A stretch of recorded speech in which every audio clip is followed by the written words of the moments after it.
झारखंड में जब बीजेपी की सरकार बनी, चाहे वो बाबूलाल मरांडी मुख्यमंत्री रहे हो, चाहे अर्जुन मुंडा हो, चाहे रघुवर दास, आदि चीज़ें हैं इसको ठीक करने में सभी सरकारों ने पूरी ताकत, क्योंकि 22 वर्षों में जिस हालात में झारखंड थी उसमें से काफ़ी परिवर्तन सरकार बना करके हमने काम किया था। और वो समय हमारे लिए 2.5 साल भी नहीं था, बल्कि 28 महीनों तक हमको मिला था काम। तो हम समझते हैं कि आज भी झारखंड के लोग हमें याद करते आए थे आपके साथ, उनके बहुत अच्छे संबंध थे।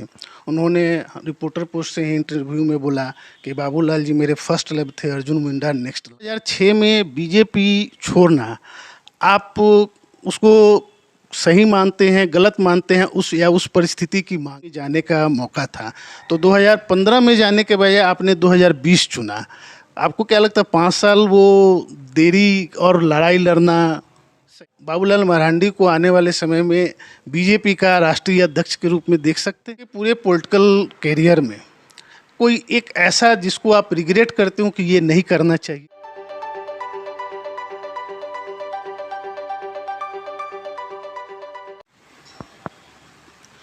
नमस्कार, रिपोर्टर पोस्ट में आपका स्वागत है। मैं नित्यानंद शुक्ला। आज शख्सियत में हम बात करने जा रहे हैं झारखंड के प्रथम मुख्यमंत्री श्री बाबूलाल मरांडी जी से। मरांडी जी एक ऐसी शख्सियत हैं जो 22 साल के राजनीति में झारखंड के एक ईमानदार पॉलिटिशियन के रूप में जाने जाते हैं।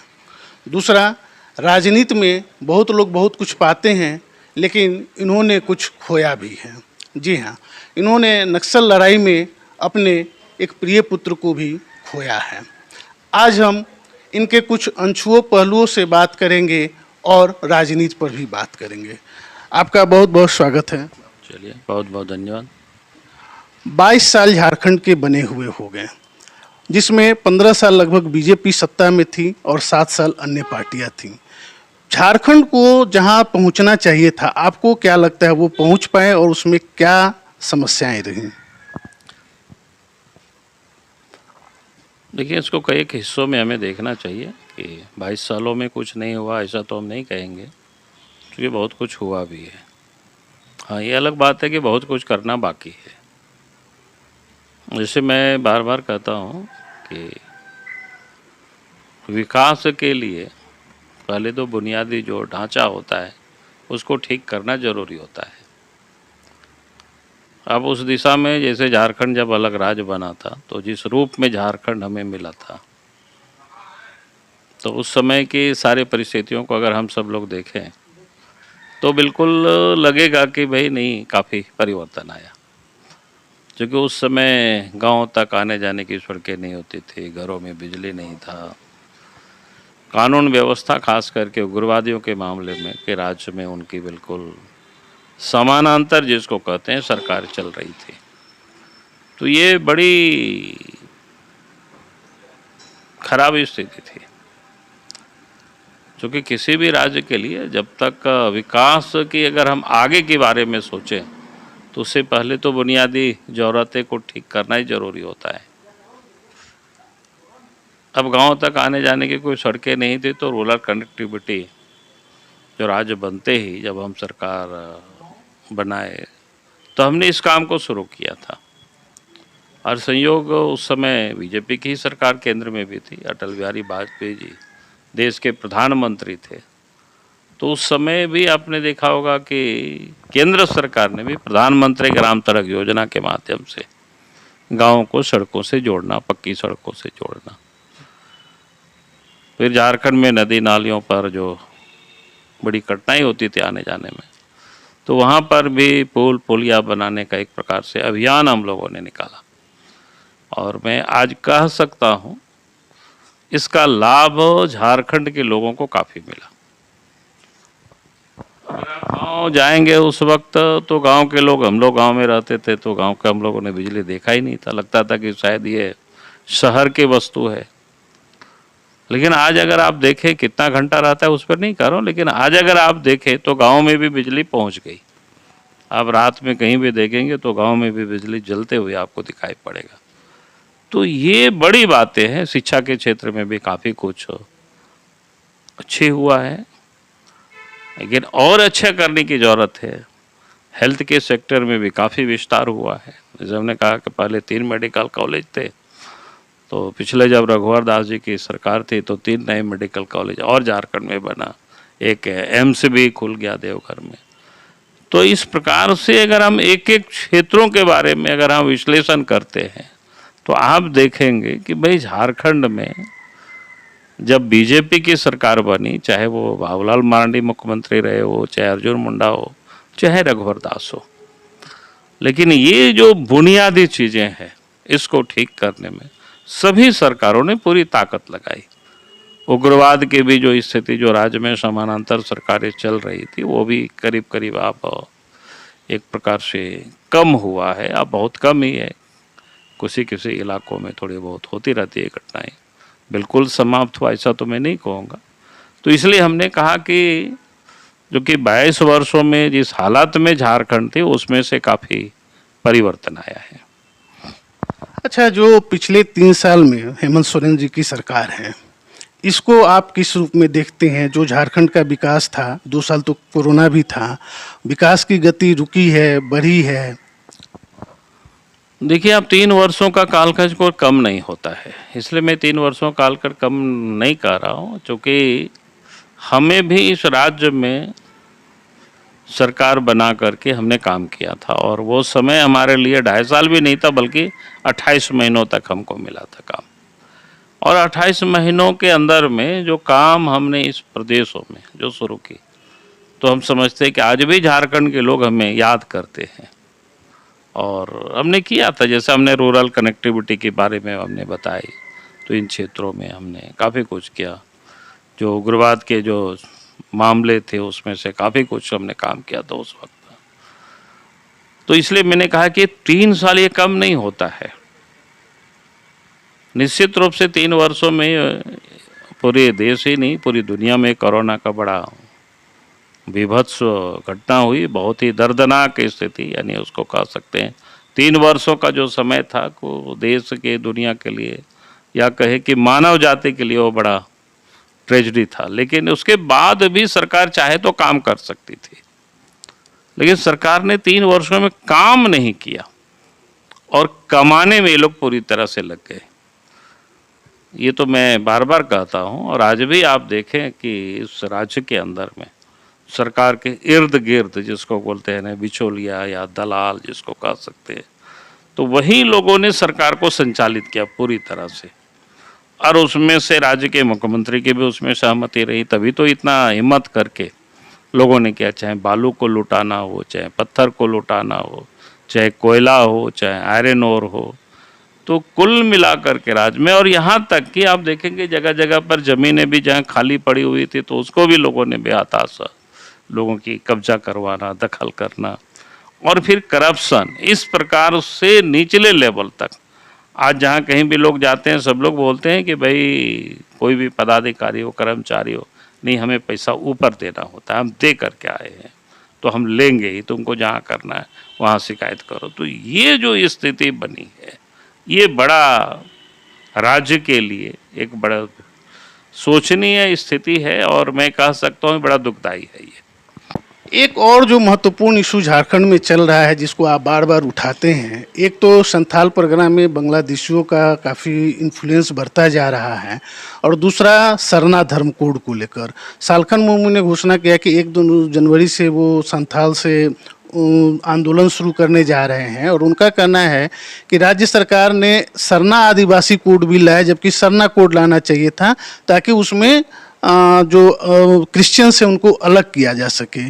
इसको आपका क्या मानना है कि जो आदिवासी हैं उन सरना कोड कितना इम्पोर्टेंट है, और झारखंड सरकार ने जिस स्वरूप में भेजा उसमें क्या कमियां हैं? देखिए, उसमें भी मेरा कुछ भी नहीं कहना है, क्योंकि मैंने तो कहा ना कि भाई ठीक है, यहाँ के लोगों की आज से नहीं वर्षों से डिमांडें हैं कि भाई हमको एक अलग धार्मिक पहचान मिले, उसकी वो डिमांड करते। और झारखंड में ही नहीं बल्कि देश भर में भिन्न भिन्न तबकों के लगभग 100 ऐसे आवेदन पड़ा हुआ है। और आज से नहीं, जब कांग्रेस की गवर्नमेंट थी तब भी लोग डिमांड कर रहे थे कि भाई हमको अलग से कोड मिलना चाहिए। तो कोई भी केंद्र सरकार होती है वो अपनी प्रोसेस और प्रोसीड्योर से ही वो काम करती है। क्योंकि मामला आज की नहीं है, पहले से पुरानी मांगे हैं, तो वो चलते रह रही है। सरकार, वो केंद्र सरकार होती है, उन सारी चीज़ों के बारे में विचार करती है कि भाई क्या करना, कैसे करना।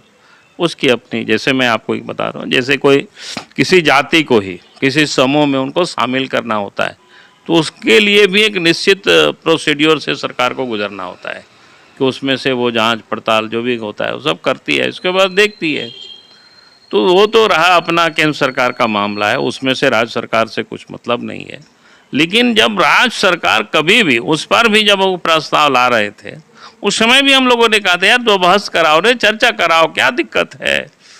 लेकिन आपने देखा होगा कि कुछ भी नहीं करने को तैयार है।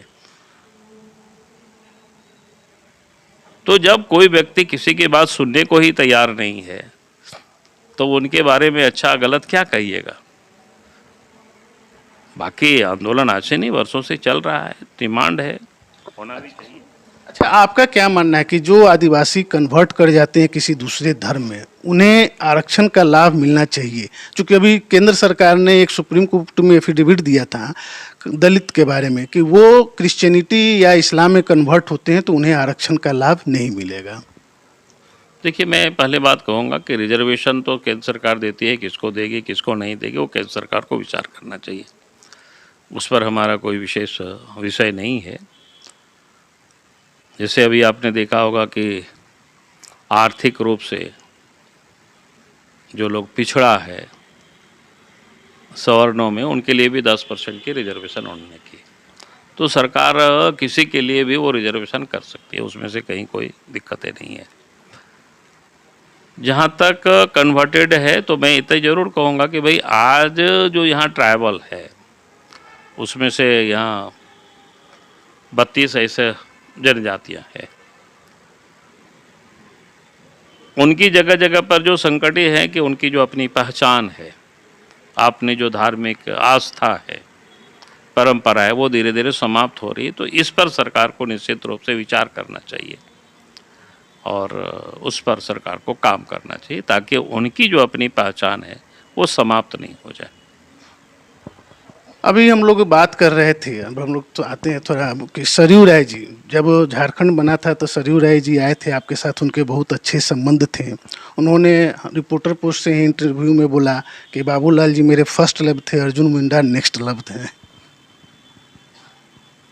देखिए, राज्य से आज भी हमारी अच्छे ही संबंध है, मिलते हैं, गपशप होती रहती है।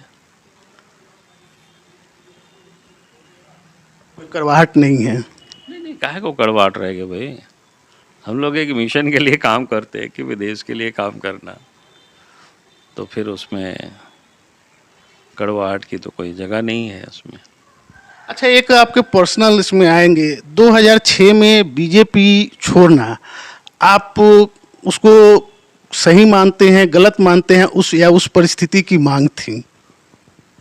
मैं समझता हूँ बीते को आप इशारिए भाई, उसमें आप काहे को पीछे पड़े हुए हैं। 2006 समाप्त हो गया, 2022 आ गया, अब बीते को विसारिए।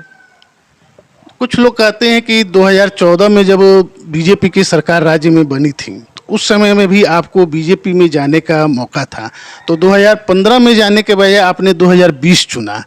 आपको क्या लगता है 5 साल वो देरी और लड़ाई लड़ना सही था या किस ढंग से? सही और गलत की मैं नहीं कहूँगा, कि मैं इतना जरूर कहूँगा और मैंने सार्वजनिक रूप से भी कहा था जिस दिन पार्टी की जब विलय हो रही थी, जिस समय अमित शाह जी आए हुए थे, तो मैंने उस समय भी कहा था कि ऐसा नहीं है कि पार्टी जिस समय हम छोड़े थे उसी समय से वो कोशिश भी कर रही थी, प्रयास भी कर रहे थे भिन्न भिन्न स्तरों पर कि हम वापस चले जाएं, लेकिन नहीं हो सका। अब चाहे मेरे ओर से कारण रहा हो, चाहे उनके ओर से कारण रहा हो, इसलिए मैंने कहा कि भाई बीती को आप इशारिए, उसमें तो कोई मतलब अब नहीं रह गया है।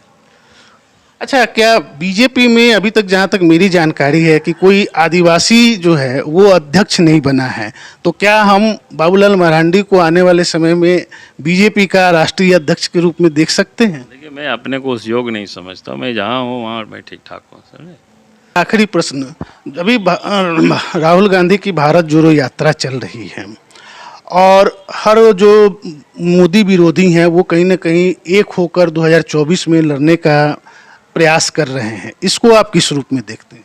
देखिए, हम किस रूप में देखें, राजनीति है, कोई एक रूप इतना तो तय हुआ ना कि भाई आज बीजेपी सबसे बड़ी पार्टी नहीं, मजबूत स्थिति में है, क्योंकि हर किसी ने आजमाइश करके देख लिया कि भाई हम अकेले नहीं रोक सकते हैं। और पिछले दिनों भी रोकने की कई लोगों ने मिल करके भी काफ़ी प्रयास किया, चाहे यूपी में हो, पिछले दिनों झारखंड में भी काफ़ी प्रयास हुई मिल करके रोकने की। अगर आप पिछले लोकसभा चुनाव को भी देखें तब भी बीजेपी नहीं रुकी। तो इसलिए राजनीति में कोई पॉलिटिकल पार्टी अलग लड़ते हैं, एक साथ लड़ते हैं, उससे अंतर क्या पड़ता है? बीजेपी अपनी कामों के बदौलत, अपने कार्यक्रमों के बदौलत आगे बढ़ रही है। अच्छा, एक आखिरी सवाल, आपके पूरे पॉलिटिकल कैरियर में कोई एक ऐसा जिसको आप रिग्रेट करते हो कि ये नहीं करना चाहिए था?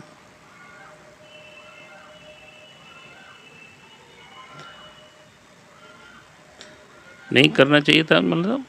मैंने पॉलिटिकली वो डिसीजन आपको, या एज ए चीफ मिनिस्टर या एज ए पॉलिटिकल पार्टी के लीडर के रूप में आपको वो डिसीजन नहीं लेना चाहिए था?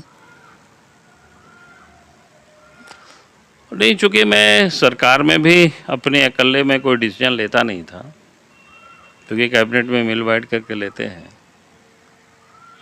और हमारी हर हमेशा कोशिश रहती है कि सर्वसम्मत राय या विचार पार्टी के स्तर पर भी बनाई जाए।